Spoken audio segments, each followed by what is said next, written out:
కృష్ణానదీ తీరంలో రాజపురం అనే గ్రామం ఉండేది.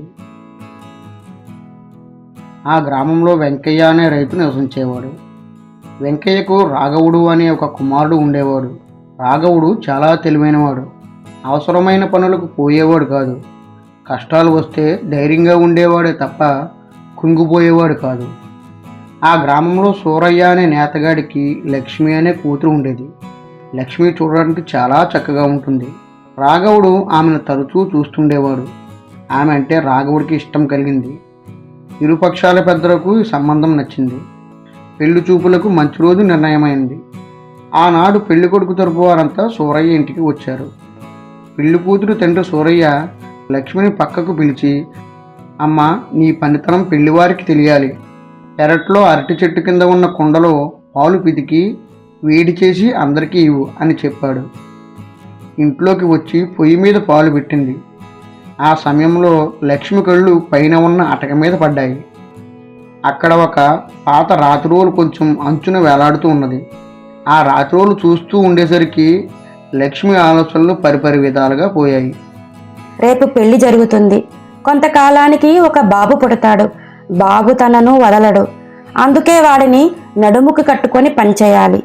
వాడిని కట్టుకొని ఇలా పాలు కాస్తున్న సమయంలో హఠాత్తుగా ఆ అటక మీద రాతిరోలు జారి పసివాడి నెత్తిన పడుతుందేమో, పాపం మా బాబు ప్రాణం పోతుందే అనే ఆలోచన రాగానే లక్ష్మికి కన్నీళ్లు ఆగలేదు. బోరున ఏడవసాగింది. కూతురు ఎంతకీ రాకపోవటం చూసి తల్లి సరోజ వంటింట్లోకి వచ్చింది. కూతురు దుఃఖం చూసి, ఏమైందే తల్లి అని అడిగింది. అమ్మా, ఆ రాతిరోలు మన బాబు మీద పడిందే. నా కళ్ళ ముందే నా బాబు చనిపోయాడు. అయ్యో నాయనా, ఎంత పని అయ్యిందిరా అంటూ సరోజ కూడా శోకాలు తీసింది. లక్ష్మి ఏమైందో అని సూరయ్య వంటింట్లోకి వచ్చాడు. అందరూ ఏడుస్తున్నారు. ఏమైందిరా, ఏం కొంప మునిగింది అన్నాడు సూరయ్య. మీకు ఇంకా తెలీదా? ఆ రాతిరోలు మన మనవడి మీద పడిందండి అని సరోజ చెప్పింది. ఏ మనవడు అన్నాడు సూరయ్య ఆందోళనగా. మన లక్ష్మి కొడుకు అంటూ ఇంట్లో వాళ్ళంతా గొల్లున ఏడ్చారు. దాంతో సూరయ్యకు కూడా కళ్ళు చెమ్మగిల్లాయి. పెళ్లివాళ్ల అలికిడి లేకపోవడం చూసి రాఘవుడు లోపలికి వచ్చాడు. ఒక్క క్షణం అతనికి అంతా అర్థమైంది. తర్వాత తల నొప్పిగా నుదుటి మీద చెయ్యి పెట్టుకుని, లక్ష్మిని పెళ్ళాడటం నాకు ఇష్టమే, కానీ ప్రపంచంలో అందరికన్నా మూర్ఖురాలైన అమ్మాయిని పెళ్ళాడటం నాకు ఇష్టం లేదు. దీనికన్నా మూర్ఖులు మరొక నలుగురైనా ఉన్నారని నాకు నమ్మకం కలిగితేనే ఈ పెళ్లి చేసుకుంటాను అని చెప్పి రాఘవుడు బయలుదేరాడు. రాఘవుడు నడుస్తూ నడుస్తూ గోదావరి నది ఒడ్డున ఉన్న పాలపర్తి గ్రామం చేరాడు. అక్కడ ఒక ముసలి రైతు నాగయ్య తన బర్రెను ఇంటి కప్పు మీదకు నెట్టాలని నిచ్చెన వేసి సతమతమవుతున్నాడు. ఏం చేస్తున్నాం నాయనా అని అడిగాడు రాఘవుడు. అయ్యో నాయనా, ఈ బర్రె అందరి చాలల్లో మేస్తుంది, కానీ మన ఇంటి కప్పు మీద ఉన్న కావలసినంత గడ్డి మొలిచినా పైకి వెళ్ళదు. అది వాటంతటది మేస్తే నాకు చాలా సులువుగా ఉంటుంది కదా అన్నాడు నాగయ్య. నువ్వే ఇల్లెక్కి ఆ గడ్డి కోసి వెయ్యిరాదా అన్నాడు రాఘవుడు. అయ్యో, ఆ 4 కాళ్ల బర్రె నిచ్చెన ఎక్కలేకపోతే నాకు ఎక్కడానికి తాహత ఉంటుందా అన్నాడు నాగయ్య. బర్రె ఇంటి మీద నిలవలేక పడిపోతే అన్నాడు రాఘవుడు. దానికే మా అమ్మ మెడలో తాడుంది, ఆ తాడు నా నడుముకు చుట్టుకున్నాను, పడిపోయినా నేను పట్టుకుంటాను అన్నాడు నాగయ్య ధైర్యంగా. రాఘవుడు సాయం పట్టాడు. ఇంటి మీదకు బర్రె ఎక్కింది. కొద్దిసేపటికి జారిపడింది. నాగయ్య కాస్త నడుముకు కట్టిన తాడుతో జారిపడ్డాడు. లక్ష్మి కంటే పెద్ద మూర్ఖుడు ఒకడైనా దొరికాడు అని రాఘవుడు ముందుకు సాగాడు. మర్నాటి ఉదయం రాఘవుడు సరస్వతీ నది ఒడ్డున సోమవరం గ్రామానికి చేరాడు.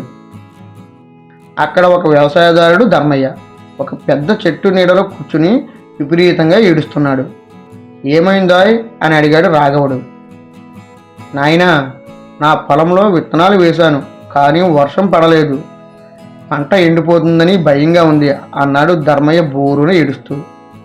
పొలం ఎక్కడుంది అన్నాడు రాఘవుడు. అదిగో ఆ నది ఒడ్డున ఉంది అన్నాడు ధర్మయ్య. రాఘవుడు చూశాడు.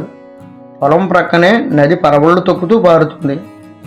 ప్రక్కనే నది ఉంది కదా, కాలువ తీసి నీళ్లు పెట్టరాదా అన్నాడు రాఘవుడు. నాయనా నీళ్లు పెట్టాను, కానీ ఆకాశం నుంచి వర్షం పడకపోతే పంట బాగా రాదని మా తాత చెప్పాడు. అందుకనే వర్షం కోసం ఇక్కడ ఏడుస్తున్నాను. నా కన్నీళ్లు చూసి భగవంతుడు వర్షం పంపిస్తాడు అన్నాడు ధర్మయ్య నమ్మకంగా. ఇప్పటికే పొలానికి నీళ్లు పెట్టావు కదా, వెళ్ళి కలుపు తీ, పంట బాగా పండుతుంది అన్నాడు రాఘవుడు. లేదు నాయనా, ముందు వర్షం పడాలి, వర్షం పడే వరకు ఇక్కడే ఏడుస్తాను అని ధర్మయ్య మరింత గట్టిగా ఏడవసాగాడు. లక్ష్మి కంటే పెద్ద మూర్ఖులు ఇద్దరు దొరికారు అని రాఘవుడు ముందుకు సాగాడు. మధ్యాహ్నానికి రాఘవుడు తమ్మిలేరు నది ఒడ్డున భీమవరం చేరాడు. అక్కడ ఒక కంసాల సుబ్బయ్య తన ఇంటి ముందు ఒక పెద్ద రాయిని చూసి ఆందోళన పడుతున్నాడు. ఏమైందా అని అడిగాడు రాఘవుడు.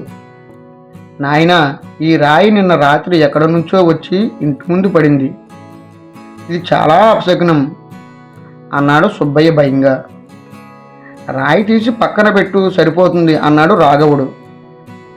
అంత సులభంగా తీయొద్దు నాయనా, ఇది దెయ్యపు రాయి, తాకితే దెయ్యం పట్టుకుంటుంది అన్నాడు సుబ్బయ్య. మరి ఏం చేస్తావు అన్నాడు రాఘవుడు. పూజారిని పిలిపించాను, వచ్చే వరకు ఇంటి నుంచి బయటకు రాకూడదు, అందుకనే ఇంట్లోనే ఉన్నాను అన్నాడు సుబ్బయ్య. పూజారి ఎప్పుడు వస్తాడు అన్నాడు రాఘవుడు. 15 రోజుల తర్వాత వస్తాడు, పక్క ఊళ్ళో పెళ్లికి వెళ్ళాడు అన్నాడు సుబ్బయ్య. 15 రోజుల నుండి బయటకు రావా, పొలం పని వ్యాపారం అన్నాడు రాఘవుడు. ప్రాణం ముఖ్యమే అయినా పొలం కాదు, పూజారి వచ్చి రాయిని తరిమేసే వరకు ఇక్కడే ఉంటాను అని సుబ్బయ్య గట్టిగా తలుపులు మూసుకున్నాడు. మూడో మూర్ఖుడు దొరికాడు అనుకుని రాఘవుడు ముందుకు సాగాడు. సాయంత్రానికి రాఘవుడు వంశధార నది దగ్గర సింహపురి అనే గ్రామానికి చేరాడు. అక్కడ ఒక దోబి బసవయ్య దారిలో గుంత తీస్తున్నాడు. ఏం చేస్తున్నావా అని అడిగాడు రాఘవుడు. నాయనా, నాకు నిన్న ఒక కల వచ్చింది, ఈ దారిలో గుంత తీస్తే బంగారం దొరుకుతుందని అన్నాడు బసవయ్య. కల నమ్మి ఇలా తీస్తావా అన్నాడు రాఘవుడు. కలలో అబద్ధమాడవు నాయనా, మా తాతలో నువ్వు చేపలు పట్టే చోటికి వెళ్ళు అంటే వెళ్ళాను, నిజంగా చేపలు దొరికాయి అన్నాడు బసవయ్య. అది వేరే విషయం, ఇక్కడ మాత్రం బంగారం దొరుకుతుందా అన్నాడు రాఘవుడు. అనుమానం అయితే నువ్వు తీ, ఇద్దరం కలిసి తీస్తే తొందరగా దొరుకుతుందా అన్నాడు బసవయ్య. రాఘవుడు వారించాడు, కానీ బసవయ్య వినలేదు. రాత్రి అంతా తీశాడు. తెల్లవారేసరికి ఆ గుంత పెద్ద నుయ్యిలా తయారైంది. బంగారం మట్టుకు దొరకలేదు. పక్కనే ఉన్న కాలువ నీళ్లు గుంతలోకి చేరి బసవయ్య మోకాళ్ల వరకు వచ్చాయి. ఆగు, నీళ్లు వస్తున్నాయి, బంగారం దగ్గర పడింది అని బసవయ్య ఇంకా లోపలికి తీస్తూనే ఉన్నాడు. గ్రామంలో జనం పరిగెత్తుకు వచ్చి బసవయ్యని పైకి లాగారు. ఆ గుంత చేసిన నష్టానికి ఊరి పెద్దలు బసవయ్యని మందలించారు. కలలో చెప్పిన బంగారం ఏది అని ఎవరైనా అడిగితే ఇంకొంచెం తీస్తే దొరికేదేమో అని బసవయ్య జవాబు చెప్పాడు. మర్నాడు ఉదయం రాఘవుడు కుండ్లకమ్మ నది ఒడ్డున మాచర్ల గ్రామం చేరాడు. అక్కడ ఒక వ్యాపారి తిమ్మన్న రోడ్డు పక్కన ఏదో వెతుకుతున్నాడు. ఏమి వెతుకుతున్నావు నాయనా అని అడిగాడు రాఘవుడు. నాయనా, నా బంగారం ఉంగరం పడిపోయింది, ఇక్కడే ఎక్కడో ఉంది అన్నాడు తిమ్మన్న. ఎక్కడ పడిందో గుర్తుందా అన్నాడు రాఘవుడు. అది ఇంట్లో పడింది, కానీ ఇంట్లో దీపం లేదు, అందుకనే బయట వెలుతురులో వెతుకుతున్నాను అన్నాడు తిమ్మన్న చాలా తెలివిగా చెప్పినట్టు. ఉంగరం ఇంట్లో పడితే ఇక్కడ వెతికితే దొరుకుతుందా, ఇంట్లో దీపం వెలిగించి అక్కడ వెతుకు అన్నాడు రాఘవుడు. దీపం వెలిగించడానికి నూనె కొనాలి, నూనె కొనాలంటే డబ్బులు కావాలి, డబ్బు ఉంగరం అమ్మితే వస్తుంది, ఉంగరమే లేదు కదా, డబ్బు ఎక్కడిది, అందుకనే ఉచితంగా వెలుతురు ఉన్న ఇక్కడ వెతుకుతున్నాను అని తిమ్మన్న తన లాజిక్ వివరించాడు. రాఘవుడు నోటి నుంచి మాటే రాలేదు. అక్కడ 1 గంట పాటు తిమ్మన్న వెలుతురులో రోడ్డంతా వెతికాడు. చివరకు అలసిపోయి రేపు పొద్దున్నే వెళ్దాం, నిద్రపోదాం అని ఇంట్లోకి వెళ్ళిపోయాడు. ఈ ప్రపంచంలో మూర్ఖులకు కొదవలేదు, లక్ష్మి కన్నా పెద్ద మూర్ఖులు దొరికారు. ఇంకా వెతికితే 100 మంది దొరుకుతారు. ఇక నాకు సందేహం లేదు, ఇక చాలు, ఇంటికి వెళ్ళవచ్చు. రాఘవుడు ప్రశాంతంగా రాజాపురం వైపు నడవసాగాడు. ఇంటికి వచ్చాడు. తండ్రి వెంకయ్యకు జరిగిందంతా చెప్పాడు. ఈ ప్రపంచంలో చాలామంది మూర్ఖులు ఉన్నారు నాన్న, లక్ష్మి నేను చెప్పింది అర్థం చేసుకుంటే పెళ్లి తర్వాత మంచి జీవితం గడపవచ్చు అన్నాడు. పెళ్లి జరిగింది. రాఘవుడు లక్ష్మి మూర్ఖపు ఆలోచనలను ఓపికగా సరిదిద్దాడు. లక్ష్మి తన తప్పులు తెలుసుకుని మరింత పరిణితి చెందింది.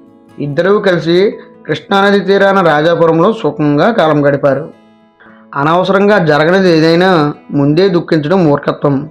జీవితంలో ఉన్న పని చేసుకుంటూ అవసరమైనప్పుడు ఆలోచించడమే బుద్ధిమంతుల లక్షణం.